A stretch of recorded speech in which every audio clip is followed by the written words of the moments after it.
Olá, nesse momento, boa noite. Vamos continuar com a saga dos Billet. Meu nome é Ferruccio Billet. E recapitulando, nós tínhamos acabado de sair da Vila Zelina, de São Paulo, e fomos morar em Guarulhos, né? Nessa cidade de Guarulhos, onde eu estudava, passei a estudar. Se bem que eu não comecei a estudar de imediato, né? Fiquei ainda um tempo vagabundeando, né? Andando pela região. Atrás da minha casa tinha um sítio, né? Que tinha bastante árvores, era um pedaço da Mata Atlântica. E depois desse sítio, tinha realmente a parte de Mata Atlântica fechada. Então, uma das coisas que costumava fazer é brincar de Tarzan nessa Mata Atlântica, porque tinha um cipós de umas árvores bem altas, uns cipós bem compridos, de uns 30 metros de comprimento, então as árvores eram altas. E a vantagem é que, mesmo quando que você caía, o cipó arrebentava, mesmo que você caísse de 4, 5 metros no chão, você não se machucava, porque o chão era todo encharcado, né? É cheio de vegetação fofa e água encharcada, folhas. Então era como se fosse um pântano, né? Então não se machucava por causa disso. Então, por isso que era divertido. Você podia correr para lá e para cá de cipó, e mesmo que caísse, não tinha muito problema, não. Então a gente também brincava muito de esconde-esconde e assim por diante. Na escola onde eu estava, eu passei aí quando estava para completar 7 anos, né? Lá, o ginásio não era grupo escolar, João Crispiniano Soares, e a minha mãe fez uma roupa de casimira, né? De azul, todo mundo, né? De perna curta, com suspensórios de casimira também, azul marinho. A camisa que eu usava era a camisa branca, mas era de saco de estopa, porque ali, perto de casa, tinha uma moagem de trigo, milho, essas coisas. A Reisa, se chamava Reisa, que moía milho, trigo, todas essas coisas, e transformava em farinha. Então, os produtos chegavam lá em grãos, em sacos,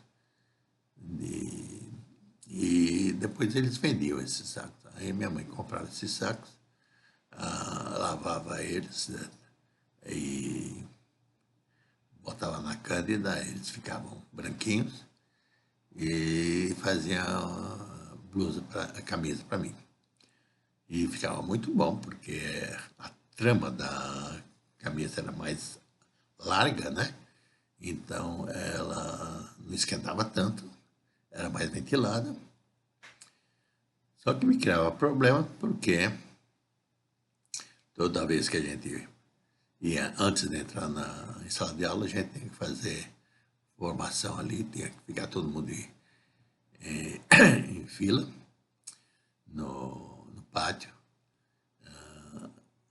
Aí a diretora da escola examinava todo mundo e vira e mexe, ela via identificando a mim, tá vendo? Vocês precisam parar de vocês ser vagabundos, preguiçosos e desleixados e sempre andar que nem esse menino aqui, que anda com a roupa sempre alinhada, mesmo sendo a camisa de saco de farinha, porque ela via, né? Que era de saco de farinha, mas estava bem distinto. Aí o problema é que depois os coleguinhas todos queriam me pegar, sujar minha camisa, me dar pau.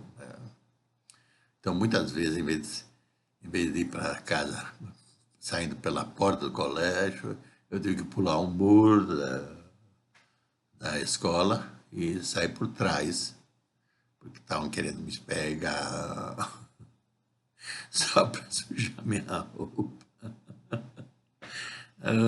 Vida dura. Então, depois de um certo tempo, aí meu pai também, ele saiu dessa empresa Triângulo como chefe de oficina e montou ele uma oficina dele num posto de gasolina perto de casa, porque a gente morava numa rua que terminava na rodovia Presidente Dutra e do outro lado tinha esse posto de gasolina e que aí ele comprou lá um galpão feito de eucalipto, né, coberto com telha de barro, e aí montou uma oficina mecânica ali para trabalhar de mecânico, consertando automóveis e caminhões que passava ali na rodovia Presidente Dutra, né, que tinha recentemente sido inaugurado, tá certo? Tinham acabado de asfaltar aquele pedaço ali na frente, então estava uma estrada muito boa, tá certo? Então, meu pai ficou trabalhando de mecânico nessa oficina e aparecia de tudo quanto é tipo de serviço, desde consertar automóveis, e a maioria era consertar caminhões de transporte de carga que passavam por ali. E eu sempre ajudava, desde os 7 anos. Eu ajudava ele lá, principalmente de tarde, né? Inclusive, ele tinha hábito de tomar café de tarde, então eu vinha até em casa, pegava uma garrafa. Minha mãe botava café com leite dentro e um sanduíche para levar para ele. E levar para lá e ficava trabalhando até a maioria das vezes até 10 horas da noite. Ele ficava trabalhando. E o faturamento do meu pai, se fosse X, quando eu trabalhava com ele, automaticamente aumentava em 50% o faturamento, certo? Isso comprovado, inclusive, na contabilidade, né? E, inclusive, o contador que cuidava disso morava no vizinho de casa, morava justamente no muro, encostado na minha casa, na frente. Que era interessante, porque ele morava com a mãe dele, né? Era casado, ele tinha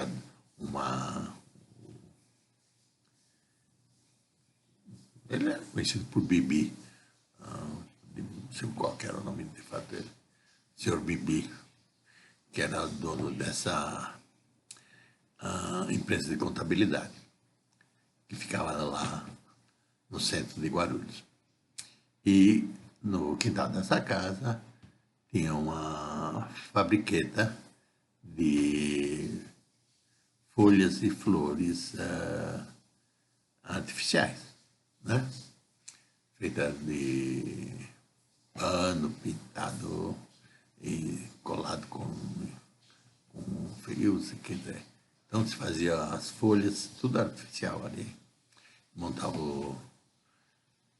as folhas, as flores e o que tudo de artificial. Muito bonito, né? Interessante. E isso era encostado. E mais para cima, encostado também, tinha outra fabriqueta, que aí quem era o dono era o conhecido como nono, né? Vovô. Ele tinha uma fábrica que produzia picles e embutidos. Então ele fazia linguiça, salames, salsichas, todas essas coisas. E produzia também vinagre. Ele comprava o vinho em tonéis enormes. Por exemplo, todo dia eu ia lá comprar uma garrafa de vinho. Aí ele pegava lá, enchia a garrafa, eu levava para casa. Então, todo dia a gente tomava vinho na hora do almoço. Mas ele usava parte desse vinho para transformar em vinagre, para poder fazer os pickles de pepino, de couve-flor, de cenoura, nabo, todas essas coisas. Né? Então era uma fabriqueta interessante, né? Engraçado, naquela época se tinha mais fabriquetas em tudo quanto é lugar do que se tem agora. Agora não se tem nada. Chega do teu vizinho não faz nada, o outro não faz nada, não faz nada. Não. Naquela época não, todo mundo fazia. Por exemplo, do lado da frente tinha uma senhora que produzia coxinhas. Centenas de coxinhas, todo dia fazia coxinha. Né? Já era praxe. Também para vender. Então todo mundo se virava. Se virava. Todo mundo tinha seu emprego, ainda mais um rendimento extra dessas fabriquetas. Certo? Um tempo bom aquele, né? Porque todo mundo trabalhava para produzir alguma coisa de útil.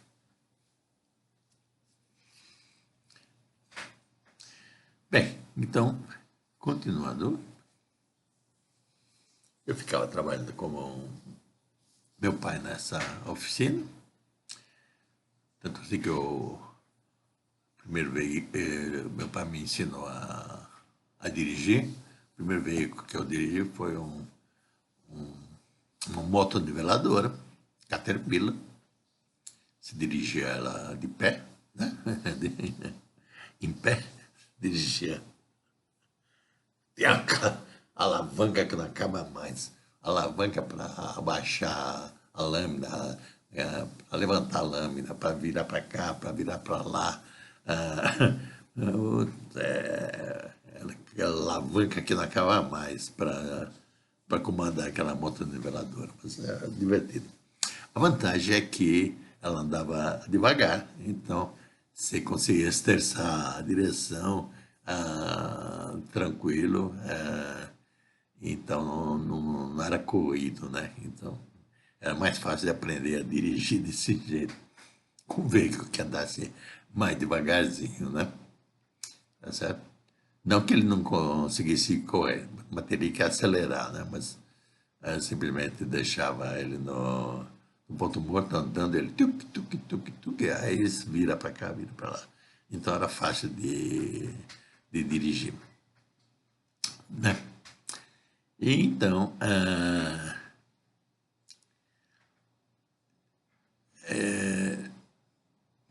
nessa época que trabalhava com meu pai também, ele depois comprou um torno, Aí a gente fazia peças para a demanda que tinha. Por exemplo, a gente tinha a Camargo Corrêa, que tinha muita demanda em produzir peças para os seus veículos, suas máquinas, suas coisas. Então a gente fazia muito trabalho para a Camargo Corrêa de peças.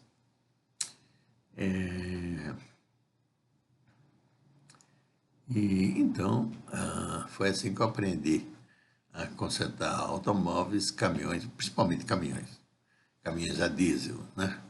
Que era o que mais que a gente tinha lá. Seja eles Mercedes-Benz, 3.500, 5.000, 6.700, 7.500, ou então FMN, Fábrica Nacional de Motor, né? FNM, né? Ou tinha também uns veículos franceses, a Berlioz, tinha o Deutsch, Otto Deutsch também, que era um motor com refrigeração a ar. Tinha Tatra, da Tchecoslováquia. Então, e muito, e também bastante motonniveladores, tratores que a gente consertava também. Principalmente para o pessoal lá da Camargo Corrêa, que era relativamente perto, ficava mais ou menos a 1,5 km da rodovia abaixo. Então, ficamos dessa história. Aí meu pai tentava aumentar os negócios, tanto assim que ele achou que podia ganhar mais se comprasse um caminhão e botasse um motorista para dirigir o caminhão e fazer transporte de carga, né? Então ele comprou um caminhão chamado Buzink, que é um caminhão que tinha um motor no meio do veículo, deitado, né? E é diferente, né?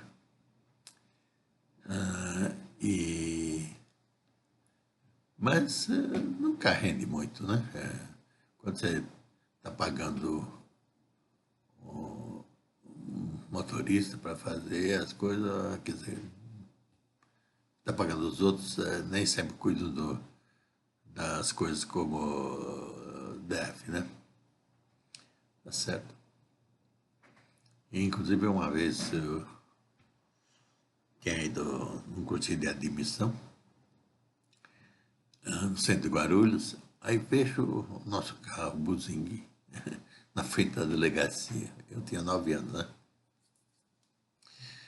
Com um para-brisa quebrado. Aí eu cheguei em casa, contei para minha mãe. Papai, eu não acreditou. Bom, eu mandei ele, esse motorista, levar uma carga para o Rio de Janeiro. Como é que o caminho está aqui? Aí eles foram lá, no caminhão, o motorista estava preso lá. Por quê? Porque pegou lá um bêbado, tá na rodovia, lá perto de Arujá. Ele atropelou um bêbado na estrada, o bêbado bateu no para-brisa do lado, não do motorista, do outro lado, e quebrou o para-brisa, e aí chegou a polícia, aí levou todo mundo para a delegacia, e até se apurar isso, ele ficou lá preso. Tá certo?